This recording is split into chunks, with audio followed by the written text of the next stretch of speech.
یہ انجینئر کو دیکھو نا, صحابہ کو بھی برا کہہ رہا ہے. کیوں؟ جب منہ پھٹ ہو گئے. یہ یہاں تک ایسے ہی تھوڑی پہنچ گیا. پہلے اس نے شیخ الحدیث مولانا زکریا کی شان میں گستاخی کی ہوگی, پھر مولانا تھانوی کو برا بلا کہا, اس سے ضمیر آہستہ آہستہ کیا ہوا, مردہ ہونا شروع ہوا. پھر ہوتے ہوتے ہوتے ہوتے صحابہ تک آ گیا.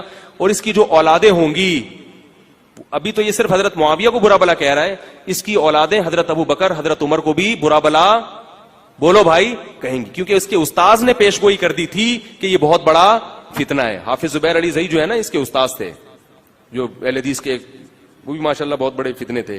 اہل حدیث میں سارے علماء فتنہ نہیں ہے, لیکن زبیر علی زئی بہت بڑا فتنہ تھا. میں نے اس کی کتابیں پڑھی ہیں, اس کی کتابوں میں بہت جھوٹ میں نے خود پکڑا ہے.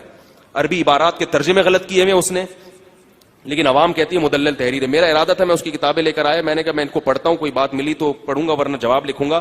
لیکن میں نے کہا یہ آدمی خائن ہے, جھوٹ کے جوابات نہیں ہوتے, کیا کیا باتیں پکڑ کے یعنی اس کی آدمی کرے. تو وہ مجھے اندازہ ہو گیا کہ بندہ ہی کرپٹ ہے. پتہ نہیں لوگ اس کو کیوں فالو. میں یہ نہیں کہہ رہا اہل حدیث میں سارے علماء کرپٹ ہوتے ہیں, یہ مطلب میرا ہرگز نہیں ہے, کسی کی مسلک پہ نہیں. جیسے دیوبندیوں میں بعض لوگ کرپٹ ہیں, ایسے ہی اہل حدیث میں بھی بعض علماء کرپٹ ہیں, جو امت کو باقاعدہ ایک سوچی سمجھی سازش کے تحت فرقواریت کی آگ میں الجھا رہے ہیں, تحریروں میں خیانت کرتے ہیں وہ. تو زبیر علی زئی نے انجینئر کے بارے میں کہہ دیا تھا کہ یہ بندہ کیا ہے, تو سوچو جس فتنے نے فتنے کے بارے میں کہہ دیا ہو تو وہ کیا ہوگا. سمجھ رہے ہو؟ تو آج حضرت معاویہ کو کہا ہے, تو کل آگے جو اس کے شاگرد ہوں گے جب منہ پھٹ ہو جائیں گے تو بے لاکھ تبصرہ کریں گے, یار یہ عثمان نے کیوں نہیں جو ہے وہ خوارج کے سے مذاکرات کی, اور یہ حضرت عثمان نے یہ کیوں نہیں کیا. اصل فتنہ تو حضرت عثمان کے دور سے شروع ہوا نا.